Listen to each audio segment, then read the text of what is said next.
തള്ളിപ്പറഞ്ഞവൻ ഞാൻ, യോനായെ പോലെ പിന്തിരിഞ്ഞവൻ ഞാൻ.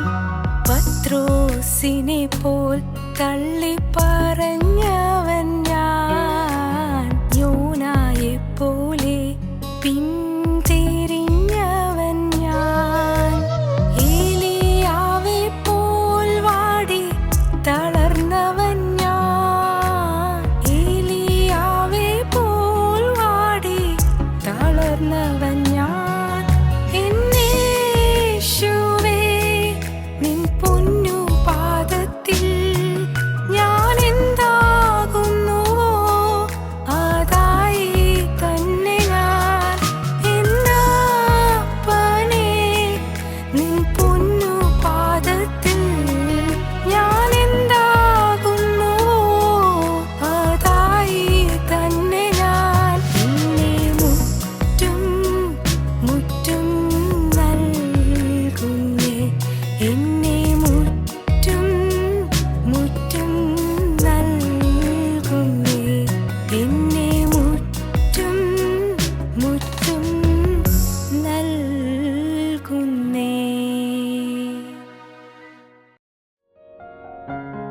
ഞങ്ങളോ ക്രൂശിക്കപ്പെട്ട ക്രിസ്തുവിനെ പ്രസംഗിക്കുന്നു. ദൈവ തിരുനാമത്തിന് മഹത്വം ഉണ്ടാകട്ടെ. ശമൂവേൽ പ്രവാചകൻ്റെ 2-ാമത്തെ പുസ്തകം 7-ാം അധ്യായം 17 മുതലുള്ളതായ വാക്യങ്ങൾ. ഈ സകല വാക്കുകൾക്കും ദർശനത്തിനൊത്തവണ്ണം നാഥാൻ ദാവീദിനോട് സംസാരിച്ചു. അപ്പോൾ ദാവീദ് രാജാവ് അകത്ത് ചെന്നു യഹോവയുടെ സന്നിധിയിലിരുന്ന് പറഞ്ഞത് എന്തെന്നാൽ, കർത്താവായ യഹോവേ, നീ എന്നെ ഇത്രത്തോളം കൊണ്ടുവരുവാൻ ഞാൻ ആര്? എൻ്റെ ഗ്രഹവും എന്തുള്ളൂ?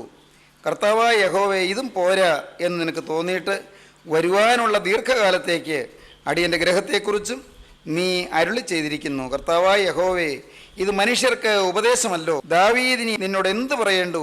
കർത്താവായ യഹോവേ, നീ അടിയനെ അറിയുന്നു. നിന്റെ വചന നിമിത്തവും നിന്റെ പ്രസാദപ്രകാരവുമല്ലോ നീ വൻകാര്യമൊക്കെയും ചെയ്ത് അടിയനെ അറിയിച്ചിരിക്കുന്നത്. ദാവീദിൻ്റെ ഹൃദയം നന്ദി കൊണ്ട് നിറയുകയാണ്. ദാവീദിൻ്റെ ജീവിതത്തിൽ ദൈവം തിരഞ്ഞെടുത്തതോർത്തും ദൈവസന്നിധിയിൽ ചില തീരുമാനങ്ങൾ എടുക്കാൻ കഴിഞ്ഞതോർത്തും ദാവീദ് ദൈവസന്നിധിയിൽ വിനയാന്യതനായിരുന്ന് ദൈവത്തെ സ്തുതിക്കുകയാണ്. എൻ്റെ ഗ്രഹം എന്തുള്ളൂ? ഞാനത്ര നിസ്സാരനാണ്. നീ എന്നെ അനുഗ്രഹിച്ചല്ലോ. ദാവീദ് ദൈവത്തോട് നന്ദി പറയുകയാണ്. എന്നെ നീ തിരഞ്ഞെടുക്കാൻ ഞാൻ ആര്? എന്നെ നീ വിളിക്കാൻ ഞാൻ എന്തുള്ളൂ? ഈ നിസ്സാരനായ എന്നെ നീ ഉയർത്തിയെടുക്കാൻ ഞാൻ ആര്? എനിക്കതിന് യോഗ്യതയില്ലല്ലോ. ദാവീദ് ദൈവസന്നിധിയിൽ എളിമപ്പെടുകയാണ്. കർത്താവായ യഹോവേ, നീ എന്നെ ഇത്രത്തോളം കൊണ്ടുവരുവാൻ ഞാൻ ആര്? എൻ്റെ ഗ്രഹവും എന്തുള്ളൂ? കർത്താവായ യഹോവേ, ഇതും പോരാ എന്ന് നിനക്ക് തോന്നിയിട്ട് വരുവാനുള്ള ദീർഘകാലത്തേക്ക് അടിയൻ്റെ ഗ്രഹത്തെക്കുറിച്ചും നീ അരുളി ചെയ്തിരിക്കുന്നു. എനിക്ക് മാത്രമല്ല, എൻ്റെ മക്കൾ, മക്കളുടെ മക്കൾ, തലമുറകൾ അനുഗ്രഹിക്കപ്പെടുവാനുള്ള വാഗ്ദത്തങ്ങൾ നീ എനിക്ക് തന്നിരിക്കുന്നല്ലോ. എൻ്റെ കർത്താവേ, ഇതിനൊന്നും എനിക്ക് യോഗ്യതയില്ലല്ലോ. നന്ദി നിറഞ്ഞ് ദൈവത്തോട് പ്രാർത്ഥിക്കുകയും ദൈവത്തെ സ്തുതിക്കുകയും ചെയ്ത ദൈവപുരുഷൻ. എന്നാൽ 11-ാം അധ്യായത്തിലേക്ക് വരുമ്പോൾ വളരെ ദയനീയമായൊരു കാഴ്ചയാണ് കാണുന്നത്. ഡിക്ലൈൻ, അധപ്പതനം. ദാവീദ് അധപ്പതിക്കുകയാണ്. ഇത്രയേറെ ദൈവസന്നിധിയിൽ സമർപ്പിക്കുകയും ഡിസിഷൻസ് എടുക്കുകയും ദൈവം സെലക്ട് ചെയ്ത് വളർത്തിക്കൊണ്ട് വരികയും ദൈവസന്നിധിയിൽ ചില പ്രതിഷ്ഠകളും ചില പുതിയ തീരുമാനങ്ങളും അർപ്പണം ചെയ്യുകയും ചെയ്ത ദൈവപുരുഷനുണ്ട്. ഇന്ന് ഇതാ വലിയ വിനാശകരമായ അപകടകരമായ ദശാസന്ധിയിലേക്ക് ഊർന്നു പോവുകയാണ്. പടിപടിയായ ഒന്നൊന്നായുള്ള വീഴ്ചയുടെ പടവുകൾ നാം കാണുകയാണ് ദാവീദിൻ്റെ ജീവിതത്തിൽ. ദൈവസന്നിധിയിൽ ഒരിക്കൽ തീരുമാനമെടുത്തതാണ്, ദൈവസന്നിധിയിൽ നന്ദി പറഞ്ഞതാണ്, ദൈവസന്നിധിയിൽ സ്തോത്രം അർപ്പിച്ചതാണ്, ദൈവസന്നിധിയിൽ നന്ദി നിറഞ്ഞ ഹൃദയത്തിൽ നിന്ന് സ്തുതിഗാനങ്ങൾ പൊഴിച്ചതാണ്. എന്നാൽ ആ ദാവീദ് 11-ാം അധ്യായത്തിലേക്ക് വരുമ്പോൾ നാം കാണുന്നത് ദാവീദ് പിശാചിൻ്റെ കയ്യിൽ ഒരു കളിപ്പാവിയായി മാറി എന്നാണ്. ദാവീദ് സാത്താൻ്റെ കയ്യിലെ ഒരു കളിപ്പന്തായി മാറി. ദാവീദ് പാവ പോലെ പിശാചിൻ്റെ ഇഷ്ടം ചെയ്യുന്ന ഒരു വലിയ അപകടകരമായ അവസ്ഥയിലേക്ക് അധപ്പതിച്ചു പോയി എന്നാണ് ഡിക്ലൈൻ. 11-ാം അധ്യായം 11-ാം അധ്യായത്തിലേക്ക് വരുമ്പോൾ നാം കാണുന്നത് ദാവീദിൻ്റെ തീരുമാനം ലംഘിച്ചു എന്നാണ്. ആദ്യം പടിപടിയായിട്ടാണ് അധപ്പതനം. ഒരൊറ്റ ദിവസം കൊണ്ടോ ഒരൊറ്റ നിമിഷം കൊണ്ടുമല്ല അധപ്പതനം. പ്രിയപ്പെട്ടവരെ, ആത്മീയൻ്റെ അധപ്പതനം പടിപടിയായിട്ടാണ്. അത് ക്രമേണയാണ്. അത് ഒന്നൊന്നായി പല പല ഘട്ടങ്ങളിലൂടെയാണ് അധപ്പതനം. ഇന്ന് ഈ വാക്കുകൾ നിങ്ങൾ കേൾക്കുമ്പോൾ നിങ്ങൾ ദയവായി ചിന്തിക്കണം. ഞാൻ ഇന്ന് ഉയർന്നുകൊണ്ടിരിക്കുകയാണോ അതോ ഞാൻ ഇന്ന് താണുകൊണ്ടിരിക്കുകയാണോ? ഞാൻ ഇന്ന് ഉത്കർഷം പ്രാപിച്ചു കൊണ്ടിരിക്കുകയാണോ അതോ ഞാൻ ഇന്ന് അധപ്പതിച്ചു കൊണ്ടിരിക്കുകയാണോ? അധപ്പതനം, ഡിക്ലൈൻ. ഞാൻ ഇന്ന് അധപ്പതനത്തെ നേരിടുകയാണോ? ഞാൻ ഇന്ന് താണുകൊണ്ടിരിക്കുകയാണോ? എൻ്റെ ആത്മീയ ശക്തി ചോർന്നു പോയിരിക്കുകയാണോ? ആത്മാവിൻ്റെ കരുത്ത് ക്ഷയിച്ചു പോയിരിക്കുകയാണോ? പ്രാർത്ഥനയുടെ വീര്യം കുറഞ്ഞു പോയിരിക്കുകയാണോ? എൻ്റെ തീരുമാനങ്ങൾ ഞാൻ ലംഘിച്ചു കളഞ്ഞിരിക്കുകയാണോ? എൻ്റെ ജീവിതത്തിൽ ഞാൻ എടുത്ത പ്രതിഷ്ഠകളെല്ലാം തകർന്നു പോയിരിക്കുകയാണോ? ഞാൻ പടുത്തുയർത്തിയതായ എൻ്റെ തീരുമാനങ്ങളുടെ കൊട്ടാരങ്ങളെല്ലാം ചെറിത്തെറിച്ച് വീണ് അമർന്നു പോയിരിക്കുകയാണോ? കർത്താവേ, എൻ്റെ അവസ്ഥ എന്താണ്? പ്രിയപ്പെട്ടവരെ, നിങ്ങളൊന്ന് കാണുക, നിങ്ങളൊന്ന് തിരിഞ്ഞു നോക്കുക. എൻ്റെ ഇപ്പോഴത്തെ ആത്മാവിൻ്റെ അവസ്ഥ എന്താണ്? വർഷങ്ങൾക്ക് മുൻപ് ഞാൻ മാനസാന്തരപ്പെട്ടപ്പോൾ, അന്ന് ഞാൻ എൻ്റെ ഹൃദയം നിനക്ക് തോന്നു തന്നപ്പോൾ, ഞാൻ നിന്നെ എളിമയോടെ എതിരേറ്റപ്പോൾ, ഞാൻ തിരുസന്നിധിയിൽ സമർപ്പണമെടുത്തപ്പോൾ, അന്നുള്ള ആ തീരുമാനത്തിൻ്റെ വീര്യത്തിലും കരുത്തിലുമാണോ ഞാൻ ഇന്ന് നിൽക്കുന്നത്? ദൈവത്തിന് സ്തോത്രം. പ്രിയപ്പെട്ടവരെ, തിരിഞ്ഞു നോക്കണം. ക്രിസ്തീയ ജീവിതത്തിൽ തിരിഞ്ഞു നോട്ടം ആവശ്യമാണ്. സ്വയം ശോധന ആവശ്യമാണ്. പണ്ടത്തെ വീര്യം എനിക്കുണ്ടോ? പണ്ടത്തെ സ്നേഹം എനിക്കുണ്ടോ? പണ്ടത്തെ വിശ്വാസം എനിക്കുണ്ടോ? പണ്ടത്തെ പ്രത്യാശ എനിക്കുണ്ടോ? പണ്ടുണ്ടായിരുന്ന ദാർഢ്യം എനിക്കുണ്ടോ? പണ്ടുണ്ടായിരുന്ന സ്ഥിരത എനിക്കുണ്ടോ? പണ്ടുണ്ടായിരുന്ന വചനത്തിന് വേണ്ടിയുള്ള ആർത്തി എനിക്കുണ്ടോ? പണ്ട് വചനം കേൾക്കാനുണ്ടായിരുന്ന ദാഹം എനിക്കുന്നുണ്ടോ? ദൈവത്തിന് സ്തോത്രം. പണ്ട് ദൈവത്തിൻ്റെ വേല ചെയ്യാനുണ്ടായിരുന്ന നിഷ്കളങ്കമായ അഭിവാഞ്ച ചെയ്യുന്നുണ്ടോ? പണ്ട് ആത്മാക്കളെക്കുറിച്ചുണ്ടായിരുന്ന ഭാരം ഇന്നെനിക്കുണ്ടോ? ആത്മാക്കളെക്കുറിച്ചുള്ള വേദന ഇന്ന് എനിക്കുണ്ടോ? നഷ്ടപ്പെട്ടു പോകുന്നവരെക്കുറിച്ചുള്ള വേദന എനിക്കുണ്ടോ? പണ്ട് എന്നോട് എതിർക്കുന്നവരെയും സ്നേഹിച്ചിരുന്ന ആ സ്നേഹത്തിൻ്റെ പാരമ്യം ഇന്നെൻ്റെ ഹൃദയത്തിൽ നനവൂറി നിൽക്കുന്നുണ്ടോ? ദൈവത്തിന് സ്തോത്രം. ശാന്തമായി ചിന്തിക്കൂ. പണ്ട് വിശുദ്ധിക്ക് വേണ്ടിയുണ്ടായിരുന്ന ആ നിഷ്കളങ്കമായ ദാഹം ഇന്ന് അതുപോലെ നിലനിൽക്കുന്നുണ്ടോ? ഒരാറ്റം പോലും തെറ്റുപറ്റുകയില്ല എന്നുള്ള നിർബന്ധം ഇന്ന് ഹൃദയത്തിൽ കരുത്തോടെ നീറിപ്പിടിച്ചു നിൽക്കുന്നുണ്ടോ? ദൈവത്തിന് സ്തോത്രം. ഒരു നോട്ടത്തിൽ പോലും തെറ്റുപറ്റുകയില്ല, ഒരു ചിന്തയിൽ പോലും പാളിച്ച വരികയില്ല. എൻ്റെ ഓരോ ചലനത്തിലും എൻ്റെ ജീവിതം മുഴുവൻ യേശുവിൻ്റെ വിശുദ്ധി കൊണ്ട് നിറഞ്ഞിരിക്കുമെന്ന് ഒരു തീരുമാനമെടുത്ത് അങ്ങനെ ജീവിച്ചു പോകുന്ന കാലം പോലുള്ള അതുപോലുള്ള വിശുദ്ധിയുടെ തീഷ്ണത ഇന്ന് ജീവിതത്തിൽ നിലനിൽക്കുന്നുണ്ടോ? ദൈവത്തിന് സ്തോത്രം. ദാവീദ് അധപ്പതിച്ചു പോയി. ദാവീദിന്റെ തീരുമാനം ലംഘിച്ചു. എന്താണ് തീരുമാനം ലംഘിച്ചത്? 2 ശമൂവേൽ 11-ാം അധ്യായം 1-ാം വാക്യം. പിറ്റേ ആണ്ടിൽ രാജാക്കന്മാർ യുദ്ധത്തിന് പുറപ്പെടും കാലം ദാവീദ് യോവാബിനെയും അവനോടുകൂടെ തൻ്റെ സേവകരെയും എല്ലാ ഇസ്രായേലിനെയും അയച്ചു. അവർ അമ്മോന്യദേശം ശൂന്യമാക്കി രബ്ബ പട്ടണം നിരോധിച്ചു. ദാവീദോ യെരൂശലേമിൽ തന്നെ താമസിച്ചിരുന്നു. ദൈവത്തിന് സ്തോത്രം. യുദ്ധം നടക്കുകയാണ്. യുദ്ധക്കളത്തിലേക്ക്, രണാങ്കണത്തിലേക്ക് ഇതാ സൈന്യസന്നാഹം പുറപ്പെട്ടിരിക്കുകയാണ്. മുൻപൊക്കെ യുദ്ധമുള്ളപ്പോൾ മുൻനിരയിൽ നിൽക്കുന്ന വീര പോരാളിയാണ് ദാവീദ്. എന്നാൽ ഇന്നോ ദാവീദ് കൊട്ടാരത്തിൽ തന്നെ അലസനായി പാർക്കുകയാണ്. യുദ്ധരംഗത്ത് ശത്രുവിൻ്റെ മുൻപിൽ പടവാളേന്തി പോരാടാൻ തൻ്റെ പ്രിയപ്പെട്ട സൈന്യം പോയപ്പോൾ, തൻ്റെ പ്രിയപ്പെട്ട ഭടന്മാർ പോയപ്പോൾ അവരുടെ കൂടെ മുമ്പ് പോയിക്കൊണ്ടിരുന്ന ദാവീദ് എന്ന് കൂടെ പോകാതെ ദാവീദ് അലസനായി കൊട്ടാരത്തിൽ പാർക്കുകയാണ്. ദാവീദിന് പക്ഷേ ന്യായങ്ങളുണ്ടാകും. ആർക്കും ശരിയെന്ന് തോന്നാവുന്ന ന്യായങ്ങളുണ്ടാകും. പണ്ടത്തെ കാലമല്ലല്ലോ, പ്രായമായില്ലേ, വാർദ്ധക്യമായില്ലേ, ഇന്ന് എന്നെ കൊണ്ട് പറ്റുമോ? പണ്ടൊക്കെ ചൊറിയുറക്കോടെ ഞാൻ യുദ്ധക്കളത്തിലൊക്കെ ഓടിപ്പോയിരുന്നു. ഞാൻ ചൊറിയുറക്കോടെ യുദ്ധം ചെയ്തിരുന്നു. ഗോലിയാത്തിനെ ഒരൊറ്റ കവണക്കല്ലിൻ്റെ ഏറുകൊണ്ട് ഞാൻ താഴെ വീഴിച്ചിരുന്നു. അതൊക്കെ പഴയ കഥ. ഇന്ന് പ്രായമായില്ലേ, എനിക്ക് വിശ്രമിക്കേണ്ട കാലമല്ലേ. ഇന്ന് അങ്ങനെ അങ്ങ് ഈ പടയാളികളുടെ കൂടെ പോയി യുദ്ധം ചെയ്യാനോ ഉള്ളൂ ഞാൻ. അതൊക്കെ ചെറുപ്പക്കാർ ചെയ്യട്ടെ, അതൊക്കെ താഴേക്കടലിലോട് ചെയ്യട്ടെ. ദൈവത്തിന് സ്തോത്രം. എന്താണ് ഈ യുദ്ധം? ശത്രുവിനോടുള്ള യുദ്ധം എന്താണ്? ആത്മീയനെ സംബന്ധിച്ച് ശത്രുവിനോടുള്ള യുദ്ധം, അത് ആ പോരാട്ടം എന്താണെന്നറിയാമോ? അത് ദൈവത്തിൻ്റെ വേലയാണ്. മുൻപ് ദൈവത്തിൻ്റെ വേലയുടെ മുഖത്ത് പാഞ്ഞെത്തിയ ദൈവവൈതൽ വേലയുടെ മുഖത്തുനിന്ന് പിന്മാറിപ്പോയെങ്കിൽ കാര്യമായ കേട് തുടങ്ങാൻ പോകുന്നെന്ന് അറിഞ്ഞുകൊള്ളുക. ദൈവത്തിന് സ്തോത്രം. മുൻപ് എപ്പോഴും കൂട്ടായ്മയിൽ മുൻപന്തിയിൽ വന്നിരിക്കുന്നയാള് പിറയിൽ എവിടെയെങ്കിലും മാറി ഇരിക്കുന്നെങ്കിൽ സൂക്ഷിച്ചു കൊള്ളുക. മറഞ്ഞിരിക്കുന്ന സക്കായിയെ പോലെ നീ ഒളിഞ്ഞിരിക്കുകയാണ്. നിനക്ക് ദൈവത്തിന്റെ തിരുമുൻപാകെ വരാൻ എന്തോ പാകപ്പഴയുണ്ട് എന്ന് അറിഞ്ഞുകൊള്ളുക. ദൈവത്തിന് സ്തോത്രം. ദൈവമക്കളെ, ഞാൻ ഇരിക്കുന്ന ബാഹ്യമായിരിക്കുന്ന ഇരിപ്പല്ല പറഞ്ഞത്. ആന്തരികമായി പിന്നിൽ മറഞ്ഞിരിക്കുന്ന ഏതെങ്കിലും വൈക്ലഭ്യം നിങ്ങളെ ബാധിച്ചിട്ടുണ്ടോ? ഏതെങ്കിലും അടുപ്പക്കുറവ് നിങ്ങളെ ബാധിച്ചിട്ടുണ്ടോ? ഏതെങ്കിലും സ്വാതന്ത്ര്യക്കുറവ് നിങ്ങളെ ബാധിച്ചിട്ടുണ്ടോ? ഏതെങ്കിലും തരത്തിൽ ദൈവമക്കളോട് അടുക്കാനും മിണ്ടാനും ഒരു ഭയമോ ഒരു സംശയമോ നിങ്ങളെ ബാധിച്ചിട്ടുണ്ടോ? സൂക്ഷിച്ചു കൊള്ളുക. ആത്മാവ് അപകടത്തിലേക്ക് നീങ്ങുകയാണ്. അതൊരു നല്ല ലക്ഷണമാണ്. മനസ്സിലാക്കാൻ ഉതകുന്ന നല്ലൊരു ദൃഷ്ടാന്തമാണ്. ആത്മാവ് ജ്വലിച്ചു നിൽക്കുമ്പോൾ ദൈവമക്കളെ കാണുന്നത് ആർത്തിയാണ്. കർത്താവിൻ്റെ വേലക്കാരുടെ അടുത്ത് വരുന്നത് ആർത്തിയാണ്. ദൈവവേലക്കാരെ കാണുന്നതും മിണ്ടുന്നതും വലിയ ദാഹമാണ്. ദൈവമക്കളെ കാണുമ്പോൾ വലിയ ആനന്ദമാണ്. ദൈവമക്കളുടെ സാമീപ്യത്തിൽ വലിയ സന്തോഷത്തിൻ്റെ പ്രസരിപ്പാണ്. ദൈവത്തിന് സ്തോത്രം. ആ വേല ചെയ്യുന്നവരുടെ കൂടെ എപ്പോഴും മുൻപന്തിയിൽ ഉണ്ടായിരിക്കും. ഇവിടെ ദാവീദ് പിറയിൽ കൊട്ടാരത്തിൽ പാർത്തു. ദൈവത്തിന് സ്തോത്രം. ദാവീദോ യെരൂശലേമിൽ തന്നെ താമസിച്ചിരുന്നു.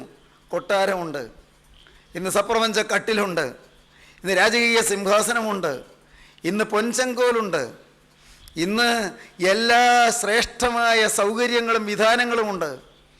ഇന്ന് ജീവിക്കാനുള്ള ചുറ്റുപാടുകളുണ്ട്. ആലവട്ടം കൊണ്ടും വെഞ്ചാമരം കൊണ്ടും വീശിത്തടുപ്പിക്കാൻ സുന്ദരിമാരായ യുവതികളുണ്ട്. ദാവീദിൻ്റെ കൊട്ടാരത്തിലെ കാര്യമാണ് ഞാൻ വർണ്ണിക്കുന്നത്. പ്രിയപ്പെട്ടവരെ, ദാവീദിൻ്റെ കൊട്ടാരത്തിൽ ചൊൽപ്പടിക്ക് നിൽക്കുന്ന ദാസിദാസന്മാരുണ്ട്. ദാവീദിൻ്റെ അന്തഃപുരങ്ങളിൽ അവിടെ അനേകം ഭാര്യമാരുണ്ട്. ദാവീദിനെല്ലാം നിറവാണ്. പണ്ടത്തെ പോലല്ല, ആട്ടിൻ തൊഴുത്തിൽ കിടന്ന കാലം പോലല്ല, ആടുകളെ നോക്കിക്കൊണ്ട് നടക്കുകയും ആട്ടിൻ തൊഴുത്തിൽ കിടക്കുകയും ചെയ്ത കാലം പോലല്ല. ഇന്നെല്ലാം നിറവായിട്ടുണ്ട്. ഒന്ന് വിശ്രമിക്കണമെന്ന് തോന്നി. പ്രിയപ്പെട്ടവരെ, നല്ലതല്ല. ദൈവവേലയിൽ നിന്ന് പുറകോട്ട് മാറരുത്. ദൈവത്തിന് സ്തോത്രം.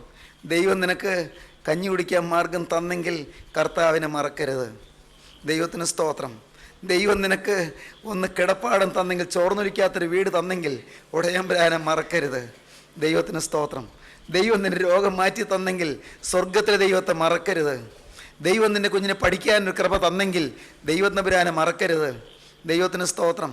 ദൈവം നിനക്കൊരു നല്ല വിവാഹം തന്നെങ്കിൽ, ഒരു മാന്യനായ ചെറുപ്പക്കാരൻ നിനക്ക് ഭർത്താവായി കിട്ടിയെങ്കിൽ മകളെ നീ അഹങ്കരിക്കരുത്. ദൈവത്തിന് സ്തോത്രം. നിനക്ക് നല്ല ആരോഗ്യമുള്ള കുഞ്ഞുങ്ങളെ തന്നെങ്കിൽ നീ നിഗളിച്ചു പോകരുത്. നിനക്കൊരു ഉയർന്ന വിദ്യാഭ്യാസം തന്നെങ്കിൽ, ഒരു ഡിഗ്രി തന്നെങ്കിൽ മകനെ നീ അല്പം പോലും പൊങ്ങിപ്പോകരുത്, നീ ചീർത്തു പോകരുത്. ദൈവത്തിന് സ്തോത്രം. ദൈവമക്കളെ, താഴ്മ കുറയുന്നു, സൂക്ഷിച്ചു കൊള്ളണം, അപകടമാണ്. ദൈവവേലയിൽ നിന്ന് പുറകോട്ട് മാറുന്നു, സൂക്ഷിച്ചു കൊള്ളണം, അപകടമാണ്. പ്രിയപ്പെട്ടവരെ, ഒരു ചിന്ത നിങ്ങളോട് പറയട്ടെ. ഒരു ചിന്ത. ദൈവം ആരോടാ എതിർത്ത് നിൽക്കുന്നേ? മദ്യപാനികളോടോ എന്ന് പറയുന്നില്ല.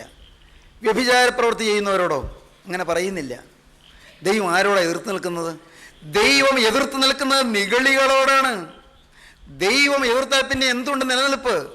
ദൈവം നിഗളികളോട് എതിർത്ത് നിൽക്കുകയും താഴ്മയുള്ളവർക്ക് കൃപ നൽകുകയും ചെയ്യുന്നു. നിഗളം, തനിക്ക് തൻ പോരിമ, സെൽഫ് സഫിഷ്യൻസി, ഞാൻ ഏതാണ്ട് ആണ് എന്ന ചിന്ത, ഞാൻ ആത്മീയ രംഗത്ത് ഏതാണ്ട് ആണ് എന്ന ചിന്ത, എന്നെക്കൊണ്ടെന്തും കഴിയുമെന്നുള്ള ചിന്ത. പ്രിയപ്പെട്ടവരെ, നമ്മുടെ ജീവിതത്തിൽ നിഗളം കടന്നു വരുമ്പോൾ സൂക്ഷിച്ചുകൊള്ളൂ, അപകടം പതിയിരിക്കുകയാണ്. സുവിശേഷ രംഗത്ത് നിന്ന് പുറകോട്ട് വലിയാൻ തോന്നുകയാണ്. ദൈവത്തിന് സ്തോത്രം. ദൈവത്തിൻ്റെ വലിയ നാമം മഹത്വപ്പെടട്ടെ.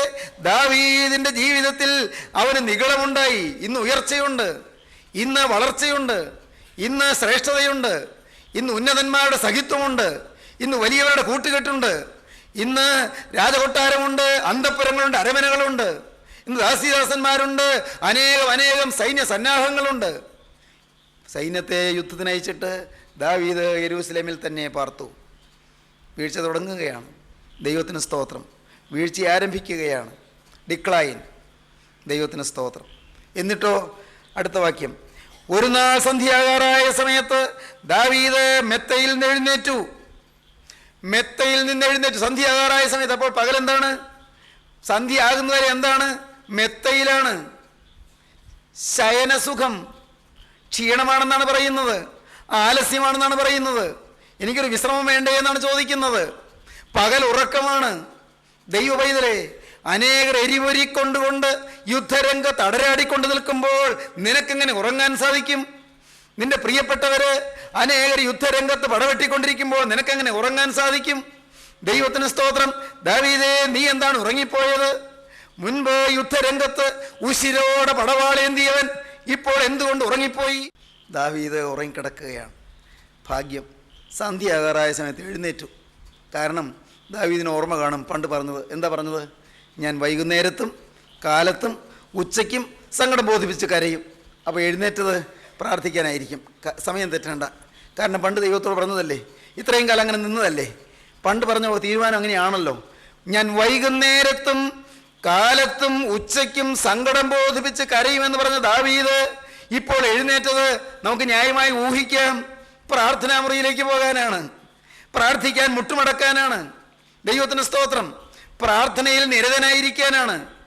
ഫെർവന്റ് പ്രയർ, നല്ല വീര്യമുള്ള പ്രാർത്ഥനയ്ക്ക് വേണ്ടി ദൈവദാസൻ എഴുന്നേറ്റതായിരിക്കും. നമുക്ക് നോക്കാം എന്തിനാണ് എഴുന്നേറ്റത്. ഒരു നാൾ സന്ധ്യയാകാറായ സമയത്ത് ദാവീദ് മെത്തയിൽ നിന്ന് എഴുന്നേറ്റു. രാജധാനിയുടെ മാളികമേൽ ഉലാവിക്കൊണ്ടിരിക്കുമ്പോൾ, അല്ലല്ല, പ്രാർത്ഥനയുടെ സമയവും തെറ്റിച്ചു. ആ തീരുമാനമൊക്കെ മറന്നുപോയി. വൈകുന്നേരത്തും കാലത്തും ഉച്ചയ്ക്കും സങ്കടം ബോധിപ്പിച്ച് കരയുമെന്ന് പറഞ്ഞ ദൈവദാസൻ, ദൈവത്തിൻ്റെ വ്രതനും ദൈവത്തിൻ്റെ അഭിഷിക്തനുമായ രാജാവും ദീർഘദർശിയും ഇസ്രായേലിൻ്റെ മധുരഗായകനുമായ ദാവീദ് മറന്നുപോയി പ്രാർത്ഥനയുടെ സമയം. പ്രാർത്ഥനയുടെ സമയം മറന്നുപോയി. വൈകുന്നേരത്ത് പ്രാർത്ഥിക്കുമെന്ന് പറഞ്ഞ ദാവീദ് വൈകുന്നേരത്ത് മട്ടുപ്പാവിൽ ഉലാത്തുകയാണ്. മാളികമേൽ ഉലാവിക്കൊണ്ടിരിക്കുകയാണ്. ടെറസിലൂടെ ഇങ്ങനെ നടക്കുകയാണ്. ദൈവത്തിന് സ്തോത്രം. ദൈവപൈതലേ, നിന്റെ തീരുമാനങ്ങൾ എവിടെയെല്ലാമാണ് ലംഘിച്ചത്? തിരുവചനം ധ്യാനിക്കാനുള്ള സമയം ഇന്ന് എത്ര കണ്ട് നീ എടുക്കുന്നുണ്ട്? ദൈവത്തിൻ്റെ തിരുവചനം വായിച്ച് ധ്യാനിച്ച് നിന്നെ തന്നെ സമർപ്പിക്കുവാൻ എത്ര സമയം നീ ഇന്ന് എടുക്കുന്നുണ്ട്? ദൈവസന്നിധി ഇരുന്ന് നിന്നെ തന്നെ ശോധന ചെയ്യുവാനും നിന്റെ പാപപ്രവണതകൾ ഓരോന്നോരോന്നായി കണ്ടുപിടിച്ച് പാപപ്രവണതകൾ ഓരോന്നോരോന്നായി കണ്ടുപിടിച്ച് ഏറ്റുപറയുവാനും നീ എത്ര സമയം എടുക്കുന്നുണ്ട്? ദൈവം തന്ന നന്മകളോർ ദൈവത്തെ സ്തുതിക്കാൻ നീ എത്ര സമയം എടുക്കുന്നുണ്ട്? നിത്യനായ ദൈവം നിന്നെ നയിച്ചു കൊണ്ടുവന്നതായ ദൈവത്തിൻ്റെ അത്ഭുത കരങ്ങൾ വ്യാപരിച്ചതോർത്ത ദൈവത്തെ വന്ദിക്കാനും വണങ്ങാനും സ്തുതിക്കാനും വാഴ്ത്താനും എത്ര സമയം നീ വേർതിരിക്കുന്നുണ്ട്? ദൈവത്തിന് സ്തോത്രം. സമയം തെറ്റിച്ചു, മറന്നുപോയി. പ്രാർത്ഥിക്കുന്ന സമയം പോലും മറന്നുപോയി. ദൈവമക്കളെ, എവിടെയെല്ലാം പാളിച്ചകൾ വന്നിട്ടുണ്ട്, എവിടെയെല്ലാം തെറ്റുകൾ വന്നിട്ടുണ്ട്, തീരുമാനങ്ങൾ ഏതെല്ലാമാണ് ലംഘിച്ചത്. ഇനി കോപിക്കുകയില്ല എന്ന് പറഞ്ഞവർ ഈ വാക്കുകളെ കേൾക്കുന്നില്ലേ? ഇനി ഞാൻ മനസ്സറിഞ്ഞ് കോപിക്കുകയില്ല, ഉറപ്പാണ്. കോപത്തിൻ്റെ ഒരു വാക്ക് എൻ്റെ നാവിൽ നിന്ന് വരികയില്ല, ഉറപ്പാണ്. ദൈവത്തോട് പറഞ്ഞവരില്ലേ? ദൈവത്തിന് സ്തോത്രം. പ്രിയപ്പെട്ടവരെ, സ്വന്തം കൈവിരലിലെ സൂചി കൊണ്ട് കുത്തി ചോരയുണ്ടാക്കി ആ ചോര അതുകൊണ്ട് നിങ്ങളുടെ ബൈബിളിൽ എഴുതി വെച്ചില്ലേ ചിലര്? ഇനി ഞാൻ എന്നെ തന്നെ അശുദ്ധമാക്കുകയില്ല എന്ന് എഴുതി വെച്ചില്ലേ? അങ്ങനെ എഴുതി വെച്ചിട്ട് പിന്നെയും അശുദ്ധിയിലേക്ക് പോയവരില്ലേ? തങ്ങളെ തന്നെ മലിനപ്പെടുത്തിയവരില്ലേ? ദൈവത്തിന് സ്തോത്രം. ചിന്തിക്കൂ ദൈവവൈതലേ, നീ ദൈവത്തോട് പറഞ്ഞ വാക്കുകൾ ലംഘിച്ചത് എവിടെയെല്ലാമെന്ന് ചിന്തിക്കൂ. ദൈവത്തിന് സ്തോത്രം. ഇനി ഞാൻ മനസ്സറിഞ്ഞ് മറ്റൊരാളുടെ കുറ്റം കാണുകയില്ല എന്ന് ഹൃദയത്തിൽ തീരുമാനമെടുത്തു. മറ്റാരെക്കുറിച്ചും എന്ത് കേട്ടാലും അത് കേൾക്കാൻ എൻ്റെ ചെവി ഞാൻ കൊടുക്കുകയില്ല. മറ്റാരുടെയും കുറ്റം ഞാൻ കേൾക്കുകയില്ല. മറ്റാരുടെയും കുറ്റം ഞാൻ പറയുകയില്ല. ഞാൻ ഇനി എൻ്റെ നാവിനെ ഞാൻ സൂക്ഷിക്കും. എൻ്റെ അധരങ്ങൾക്ക് കാവക്കാരനെ നിയമിക്കണമേ എന്ന് പ്രാർത്ഥിക്കുന്ന ഞാൻ എൻ്റെ നാവിനെ സൂക്ഷിക്കും. അങ്ങനെ ദൈവത്തോട് വാക്ക് പറഞ്ഞിട്ട് നാവിനെ നിയന്ത്രണം കൂടാതെ വിട്ടുകൊടുത്തില്ലേ? മറ്റുള്ളവരുടെ കുറ്റം പറയാനും മറ്റുള്ളവരെ ദുഷിക്കാനും വാവിഷ്ഠാണത്തിന് റിവൈലിംഗ്, വാവിഷ്ഠാണം, കുറ്റം പറയുക, വാവിഷ്ഠാണത്തിന് നിന്റെ നാവ് വിട്ടുകൊടുത്തില്ലേ? വാവിഷ്ഠാണക്കാരൻ ദൈവരാജ്യം അവകാശമാക്കുകയില്ല എന്ന് 1 കൊരിന്ത്യർ 6-ാം അധ്യായം പറയുന്നു. വാവിഷ്ഠാണക്കാരൻ ദൈവരാജ്യം അവകാശമാക്കുകയില്ല. പരദൂഷണം പറയുന്നവൻ ദൈവരാജ്യം അവകാശമാക്കുകയില്ല. അന്യനെ വിധിക്കുന്നവൻ തന്നെ തന്നെ വിധിക്കാത്തതെന്ത്? അന്യനെ വിധിക്കുന്നവനെ നീ നിന്നെ തന്നെ വിധിക്കാത്തതെന്ത്? ദൈവവൈദ്യരെ ചിന്തിക്കൂ. നിന്റെ ജീവിതത്തിൽ തെറ്റുകൾ വന്നില്ലേ? തീരുമാനങ്ങൾ പാളിപ്പോയില്ലേ? ഇനി അരുതാത്തയിടത്തേക്ക് നോക്കുകയില്ല എന്ന് തീരുമാനിച്ചു. ചീത്ത പടം കാണുകയില്ല എന്ന് തീരുമാനിച്ചു. ദൈവത്തിന് സ്തോത്രം. ബ്ലൂ ഫിലിം കാണുകയില്ല എന്ന് തീരുമാനിച്ച യുവാക്കളുണ്ട്. ഇല്ല. ഇനി മദ്യം രുചി നോക്കുകയില്ല എന്ന് തീരുമാനിച്ചവരുണ്ട്. ഇനി ചീട്ടുകളി സംഘത്തിൽ പോയി കാണാൻ പോലും നിൽക്കുകയില്ല എന്ന് തീരുമാനിച്ചവരുണ്ട്. ദൈവത്തിന് സ്തോത്രം.